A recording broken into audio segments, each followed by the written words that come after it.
Hello everybody, Piper here from RV Foodies, bringing you a video today of a very easy do-it-yourself fix. Something that happens with older model motorhomes that don't have black tank flushes are your sensors can read full when they're empty. We just dumped yesterday, day before, and already our black tank is reading full. So we have a very easy fix for that, and I'm going to show you what it is right now. Ta-da! This is a Camco Swivel Stik. Very cheap off Amazon. There is a link below in this video and on our website. This is a very easy thing to fix your black tank sensors. We're mooch docking here, so we have access to water and good pressure, which is required to get this thing to spin, and I'll show you how it works. Okay, first, hook the hose in here. Real simple. Okay, once you've hooked up the stick, go ahead and turn on the water. Okay, awesome. Now that this is attached, just make sure that this is perpendicular to the hose. That way you don't squirt yourself with water when turning it on. But just to show you, okay, stand back. Just to make sure that it's working and you have adequate pressure. Woohoo! Okay, now that your hose is attached, you have no leaks. We're gonna take this into the RV, so you wanna make sure that you have a towel and maybe someone to man the hose so it doesn't kink and doesn't leak water inside of your RV.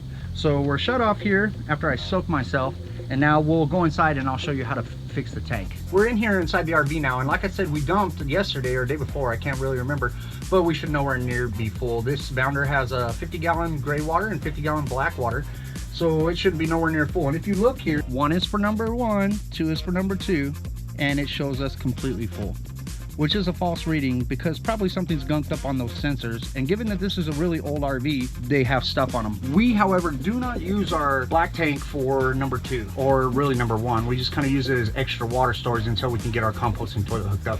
But this is a 21-year-old RV and people used it for 20 years. So it's definitely got some buildup in there. It happens usually every time. So we'll show you how to fix it real easy. Okay, you also want to make sure that you have a good hose. I had to switch hose because the thing was bent or not exactly round. And then when you turn it on, it's going to make a big mess. Okay, here we are in our bathroom, and I'm going to go ahead and clean the sensors for the black tank with the wand here. As you can see, we have a Thetford Galaxy. It's an old school toilet.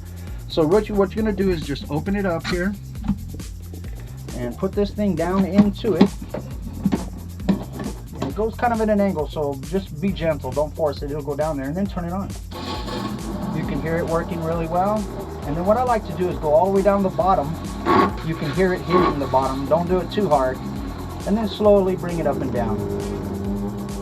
So we'll go in an up and down motion here, and you can kind of feel where the bend is in the pipe. So just make sure that you're getting the tank top and bottom. It really doesn't take much. I like to be thorough so I don't have to do it more than once. And it will be putting a little water into your black tank, but ours is a 50-gallon, so there's more than enough room. Okay, that should be good. Let's go ahead and shut it off and gently let it close so it doesn't break your wand. And now let's check our sensors. Here we are back at our sensors, and we'll go ahead and give them a check now that we've cleaned the sensors off. And there you go. Now there is a quarter because we have put some water in there earlier, and then what we did to just clean it, but as you can see, immediately fixed it. So that's an easy way to fix your black tank sensors, or to clean them off, I should say, not fix them. And we have to do it usually every week, but it's a very cheap fix. Camco Swivel Stik is very inexpensive, and you can find a link to it below in this video. Thank you for watching, and I hope this helps. Woohoo! Oh my god, you just got me off. It's effective.